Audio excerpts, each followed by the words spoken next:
You hear me? Place your hands behind your back. Please, I'm going to jail for something I did. A 17-year-old, arrested from school for a suspected assault, paces the interrogation room. The detective exits, leaving the teen deep in thought, figuring out his next steps. With a glance at the now empty door, he ensures the coast is clear. Suddenly, he turns around, opening blinds and windows in a move no one saw coming. It's like a surprising twist in a story, leaving everyone wondering, what's he up to? The room transforms into a stage for his unexpected actions, and what he does next is nothing short of insane. One would think that this teenager is incapable of this sort of thing. The boy immediately dives headfirst through the window in an elaborate, dangerous escape attempt. The boy is seemingly long gone before this happens.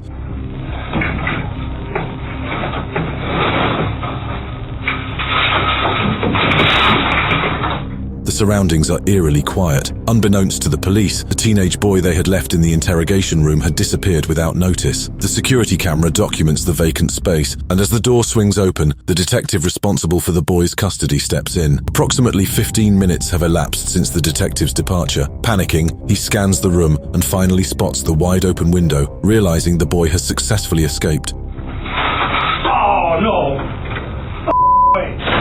It remains uncertain whether they eventually found the boy, but his daring escape suggests a level of danger that cannot be underestimated. After this incident, going forward, the police would probably not leave a suspect alone again, or they would make sure the window is under lock and key to make sure that they do not have a criminal on the loose.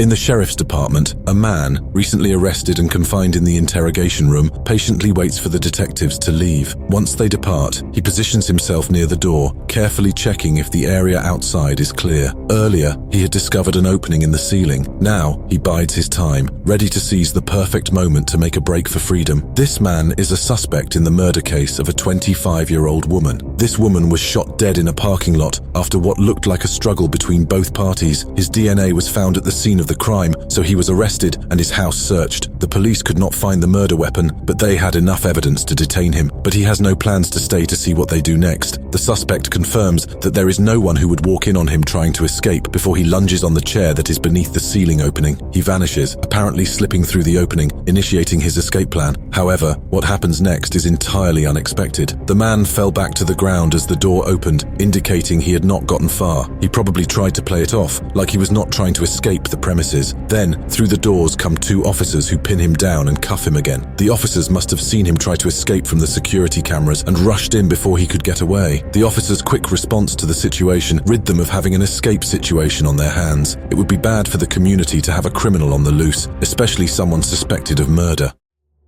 As an intense scene unfolds, three officers make their entrance into the interrogation room. The man in a prison uniform, implicated in the murder of a 17-year-old, sits at the table. With precision, an officer secures the man's hands to the chair using cuffs. In this charged moment, the man, deep in contemplation, strategically studies the officer's hip, contemplating his next move. The atmosphere is thick with suspense. Any miscalculation could spell trouble. This man allegedly has a troubled past. He grew up with trauma and mental health issues, which led him to become erratic and impulsive with his actions. In a chance meeting with a 17-year-old high school student, he reacts rather brashly in the altercation, with the teenager winding up dead by the end of it. All this was caught on a security camera, which led to the suspect being arrested and detained. Suddenly, the suspect acts fast. With a quick move, he puts his free hand on the officer's waist, trying to grab the gun. But wait, the officer, well trained with quick reflexes, skillfully stops the suspect's bold move. Now, a little scuffle happens, and another police officer joins in to help. It's a bit like a quick, unexpected dance, with everyone trying to keep things under control. Tension peaks as a third officer brandishes his gun, hoping to intimidate the suspect into ceasing his assault. Unfazed, the man shifts tactics, attempting to free his hand from the chair by attempting to break it.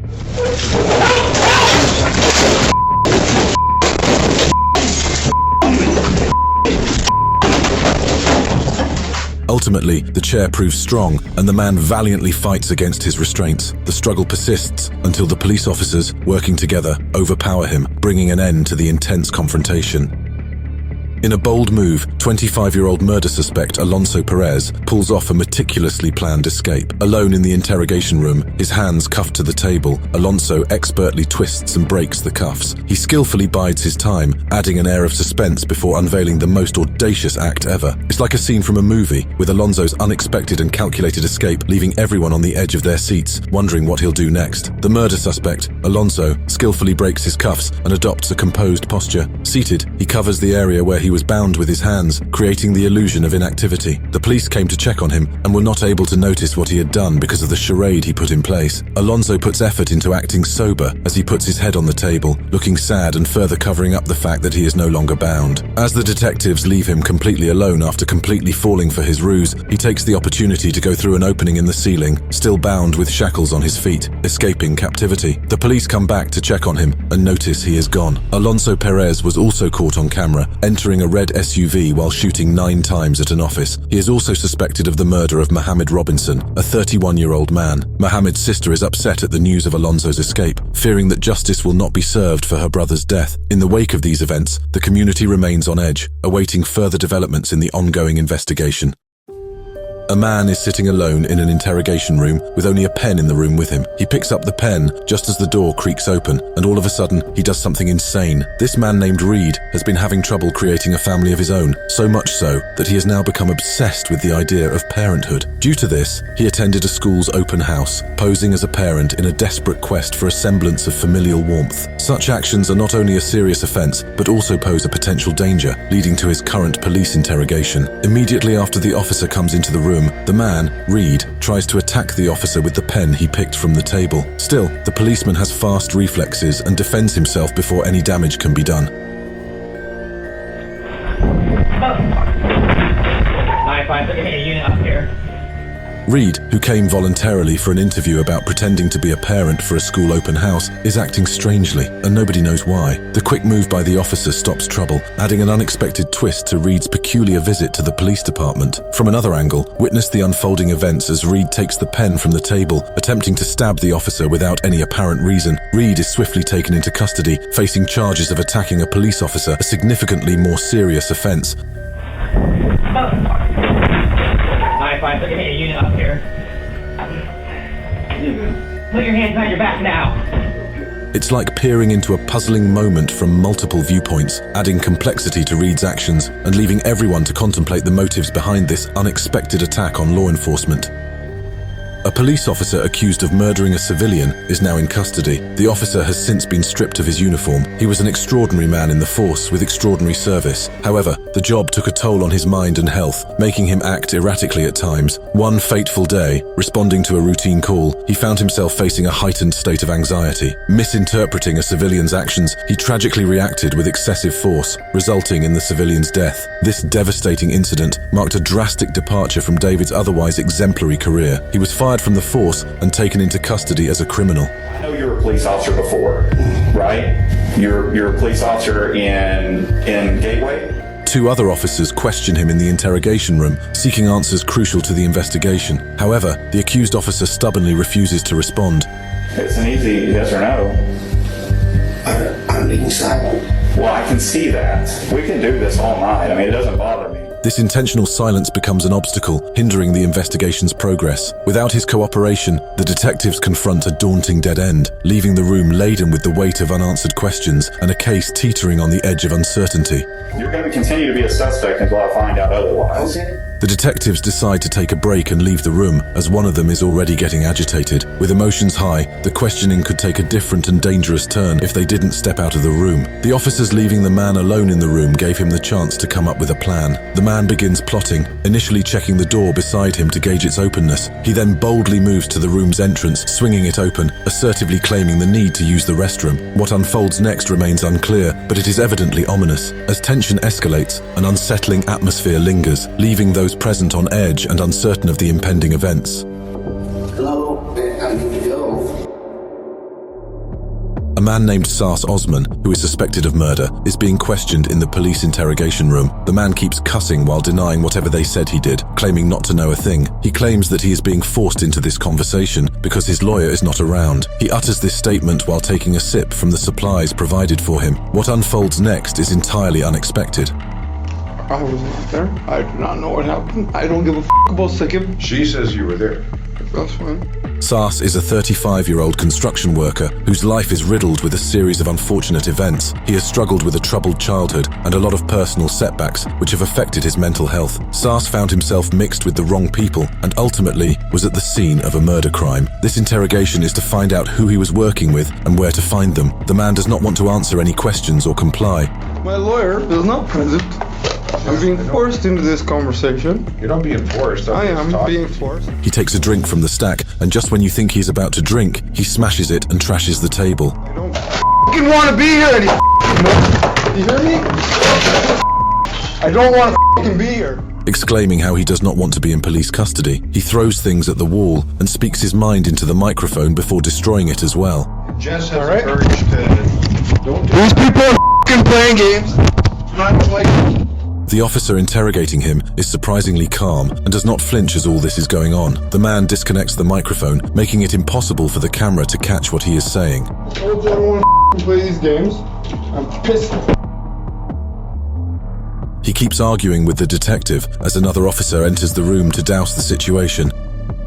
A man named Vicente is in police custody and is being investigated for the murder of his ex-girlfriend. The detectives had left him alone to go and take care of some things, and in that moment, he did the most dangerous thing. He takes a nylon bag and puts it over his head, trying to suffocate himself. As he does this, the detectives rush in to stop him. They had probably seen his actions in the security camera footage. After stopping him, they restrained Vicente and left again to come back later for the questioning. Trying to kill yourself, man?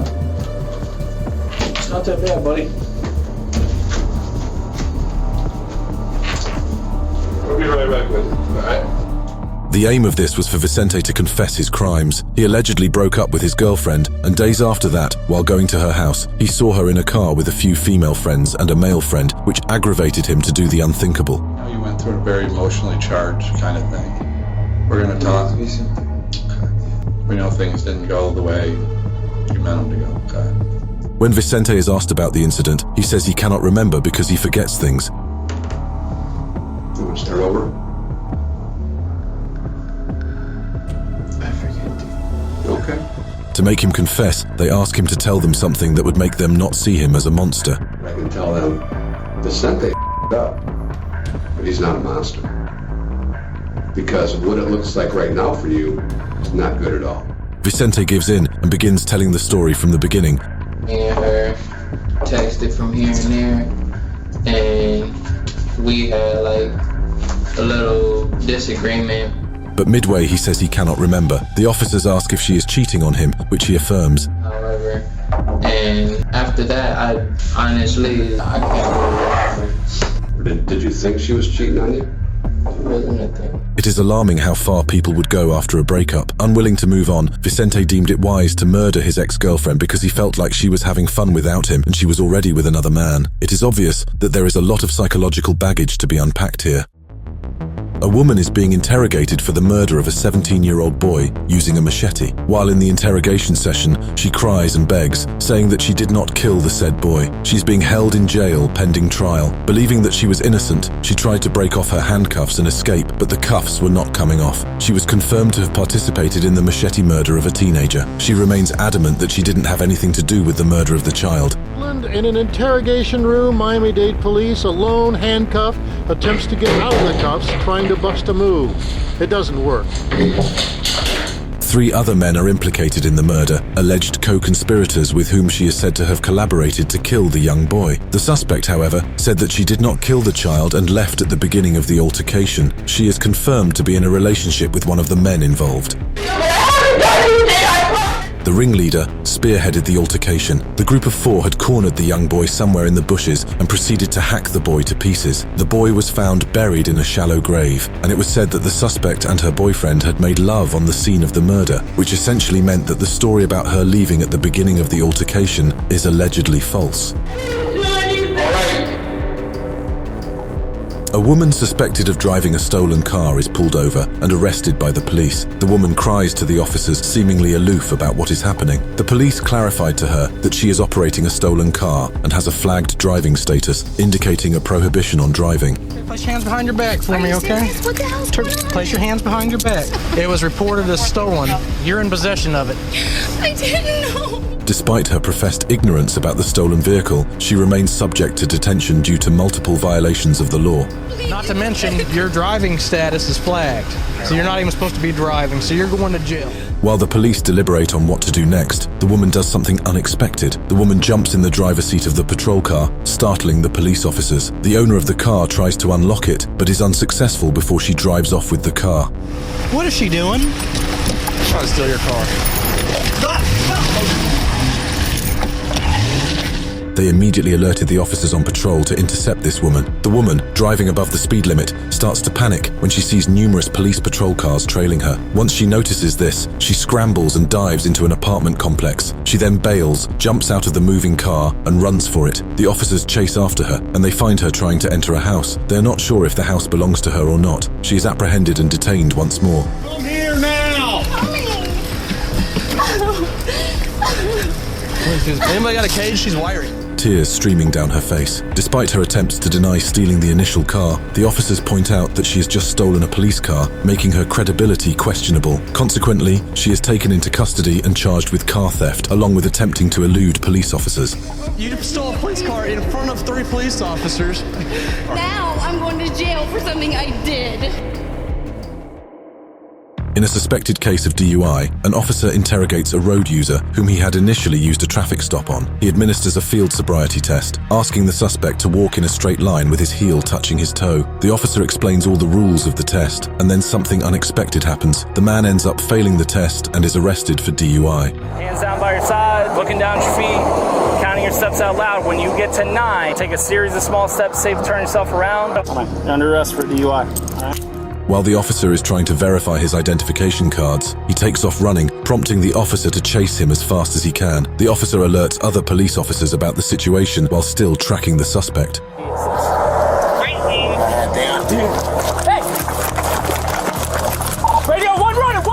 The suspect gets to the end of the sound barrier and jumps off the bridge. The officer contemplated following suit, but it was a 60-foot drop that would have him sustaining injuries.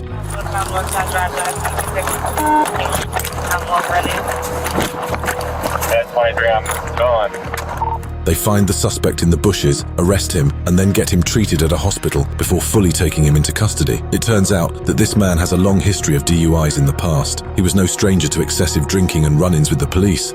Somebody is with the vehicle, correct? I know there's 3 people. We got a full traffic. He's handcuffed. His police record shows he has had more than one occasion where he was arrested for a DUI. In this case, it was just an occasion when he was stressed and proceeded to drink way too much, but he could not see straight enough to get himself home without being stopped by the police. A man named Miguel Fernandez and his partner are stopped and questioned by the police. While the police are trying to get answers from them, Miguel, who had previously given a false name, tries to run away from the situation, making the officer chase him through the street. Right.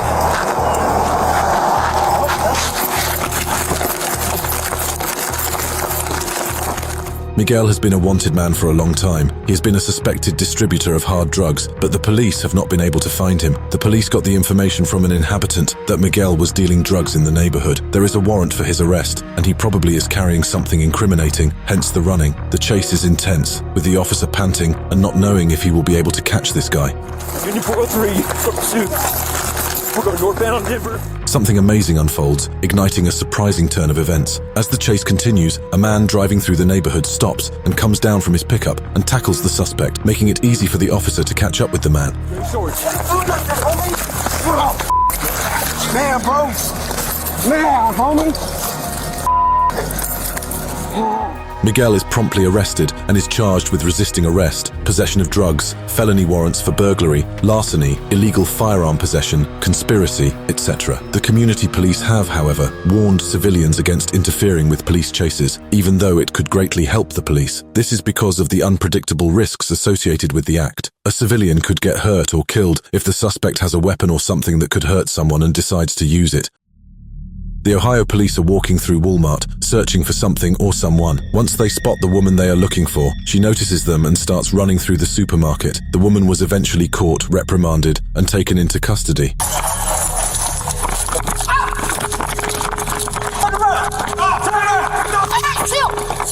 Turn around! This woman is suspected of stalking and, additionally, murder. A seemingly ordinary woman, Shanajar Jones, developed a twisted obsession with a work colleague. Unbeknownst to him, she began meticulously tracking every aspect of his life, from his cell phone and laptop to even monitoring his activities at home. Her work colleague finds out about this and then calls the police on her. It turns out that she is also wanted for murder and is already being tracked by the police. She begins hiding, but the police find her on this day at Walmart, possibly to get supplies for her hiding place. In a parking lot, the police officers spot a wanted man, Walter Clay Robinson Jr. He is suspected of aggravated stalking. His former colleague Lisa complained, saying she felt unsafe because she seemed to see this man everywhere. He also sends her unwarranted text messages and pictures of himself. She claimed she used to see him outside her window at night, watching her, and he didn't try to hide. She had relocated apartments numerous times due to feeling her safety was compromised. However, when she realized that these efforts were ineffective and Walter somehow still knew her whereabouts, she had no choice but to involve the police. Once Walter spots the police, he starts running, making the officers engage in a foot chase after him. Walter runs into Walmart, but is found by the police before he can hide and is taken into custody. On the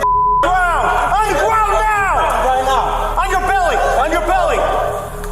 Hands behind your back! The two suspects are charged with stalking, and the woman was also charged with murder. Lisa and the woman's co-worker would feel a lot safer now that their stalkers are in custody. In southern Milwaukee, a police officer transporting an inmate sees a driver speeding and decides to initiate a traffic stop, calling on deputies to come and investigate the situation. The suspect in question is a chronic drinker and has previously been reprimanded for it. The unfortunate realities happening in his life have forced him to drink into a stupor, trying to forget everything. He has been caught 6 times prior to this, trying to drive home after getting drunk. This would be his 7th count of a DUI. The suspect was asked to do a field sobriety test, which he failed. He was asked to walk in a straight line, putting one leg in front of the other. They were trying to examine his balance, but he couldn't do it, giving his drunken state away.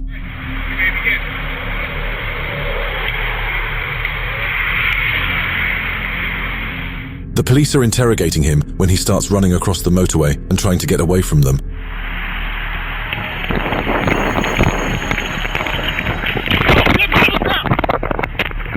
The police catch him while he's trying to jump over the wall. The man was arrested for 7 counts of DUI. This escape was not well thought out and landed him in more trouble than he should have been in. It is unbelievable to see what eluding the police can do. Find the leg off ramp. He's trying to climb up the wall. Get down!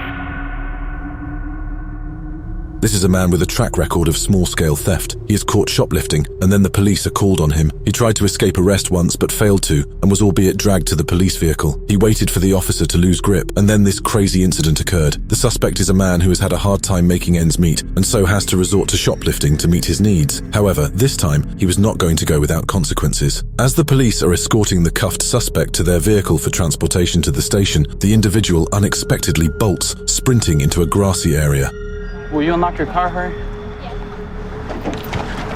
Let's running! The officers pursue, and as the man becomes exhausted, he surrenders. Subsequently, the police regain control and take him back into custody. The suspect is charged with theft, resisting arrest, and trying to elude a police officer. It's easy to imagine how many charges he would have been able to avoid if he just cooperated with the police. I'm gonna tase you. I'm down. 373. I'm 10-4.